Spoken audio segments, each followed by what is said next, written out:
할렐루야.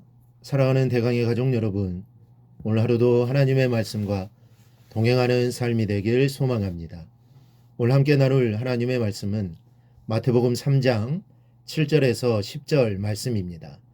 요한이 많은 바리새인들과 사두개인들이 세례 베푸는 데로 오는 것을 보고 이르되, 독사의 자식들아, 누가 너희를 가르쳐 임박한 진노를 피하라 하더냐.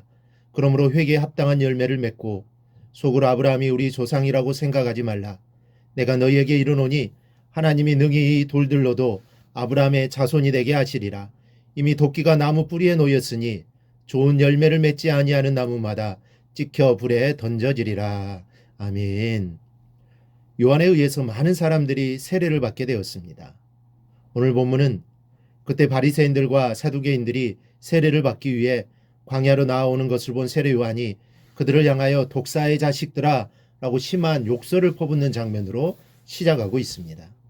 사실 당시에는 바리새인들과 사두개인들이 그런 욕설을 듣는다는 것 자체가 굉장한 모욕이었습니다. 자기들이 참 아브라함의 자손이라고 믿고 있는 그들에게 독사의 자식이라고 욕설은 천부당 만부당한 말이었습니다. 그러나 오늘 본문에서 세례 요한은 그들을 향해 아담과 하와를 유혹하여 죄를 짓게 한 바로 그 뱀의 자식들이라고 욕을 하고 있습니다. 오늘 이 세례 요한의 태도를 통해 오늘 우리가 어떤 자세로 살아가야 할 것인지 깨닫는 시간이 되기를 바랍니다. 먼저는 그는 자기의 임무에 충실했습니다. 세례 요한은 어떤 사람일까요? 세례 요한은 선지자입니다. 선지자가 누구입니까? 선지자는 하나님 말씀을 그대로 전하는 것입니다. 그들의 잘못된 모습을 드러내는 사람입니다. 그는 선지자의 고난으로 백성들의 폐부를 찌르는 경고를 외쳤습니다.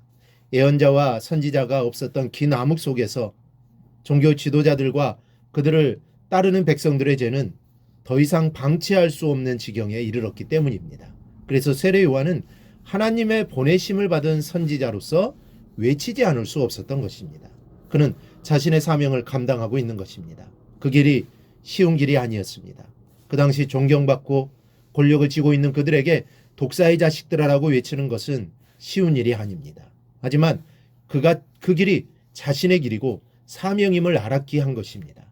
우리도 나에게 주어진 사명을 잘 감당해야 합니다. 하나님이 나에게 맡겨주시지 않았다면 모르지만 맡겨주셨다면 최선을 다해 감당해야 합니다. 그 길을 하나님이 원하시기 때문입니다. 그리고 이를 통해 하나님이 이루실 일이 있기 때문입니다. 또 하나는 인간의 허구를 거침없이 드러냈습니다. 7절 하반절에 누가 너희를 가르쳐 임박한 진노를 피하게 하더냐라고 합니다. 세례 요한은 그들에게 임박한 심판을 피할 수 있는 길은 오직 회개에 합당한 열매를 맺는 길이라고 역설합니다. 세례의 형식보다 중요한 것은 그에 합당한 삶이라는 겁니다. 회개에 합당한 열매를 맺으라는 세례 요한의 말은 다시 말해 지금까지의 그들의 삶의 태도를 180도로 바꾸라는 말이었습니다.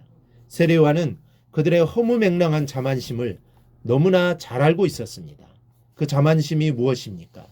그들은 구원의 조건이 오로지 아브라함의 자손이라는 명분이면 된다고 생각하고 있었습니다.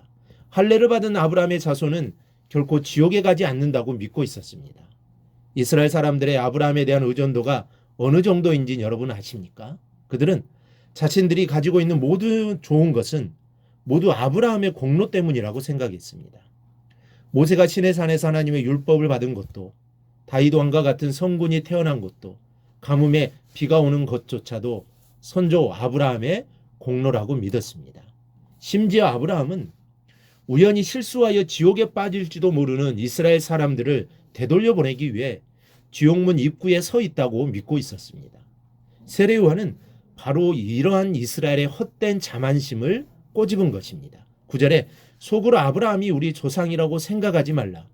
내가 너희에게 이르노니 하나님이 능히 이 돌들로도 아브라함의 자손이 되게 하시리라. 이 말을 자세히 보면 재미있는 부분이 하나 있습니다. 돌과 사람을 비교하고 있다는 것입니다. 아무려면 사람과 돌이 비교의 대상이 되겠습니까? 그런데 아들과 돌의 헬라어 발음이 거의 비슷한 동음 이의어이기 때문에 듣는 사람으로 하여금 분명히 이해하고 또 잊지 않도록 하기 위해 상징적으로 사용한 비유입니다. 다시 말해 세례 요한의 이 말은 참 아브라함의 자손은 혈통으로 이어지는 것이 아니라 아브라함과 같은 믿음으로 이어지는 것을 깨우치려는 말이었습니다. 아무리 그들이 아브라함의 순수 혈통을 이어받았다 할지라도 그들 각자가 하나님 앞에 신실한 사람으로 서지 못한다면 아브라함의 혈통은 아무런 의미가 없다는 것입니다. 오히려 혈통만 주장하는 그런 사람들은 선조 아브라함의 신실함에 누를 끼치는 것이 된다는 게 세례 요한의 말입니다. 여러분, 아브라함의 자손이라면 아브라함과 같은 신앙의 열매를 맺어야 하는 것 아닙니까? 아브라함은 오직 하나님만을 의지하고 하나님의 약속만을 바라며 살았던 사람입니다. 누구든지 아브라함을 자기들의 조상이라고 자랑하려면 아브라함과 같지 않는 삶의 태도를 바꾸어야 하는 것입니다. 그래야 자격이 있는 것이죠. 그런데 이들은 말로는 아브라함의 자손이라고 하면서 그들의 행실은 그렇지 못했던 것입니다. 그래서 세례 요한이 그들의 모습을 책망한 것입니다. 오늘 새벽 예배를 오늘 말씀을 듣는 여러분들은 이 말씀 속에서 무엇을 깨달으십니까? 나는 이스라엘 사람도 더군다나 아브라함의 자손이 아니기 때문에 세례 요한과 경고와 무관한 사람이라고 생각하십니까? 그러나 하나님께서는 세례 요한의 경고를 통해 우리에게도 말씀하십니다. 습관을 쫓아 예배드리고 새벽 예배 드리는 것만으로도 우리의 신앙은 열매를 맺을 것이라고 생각하지는 않습니까?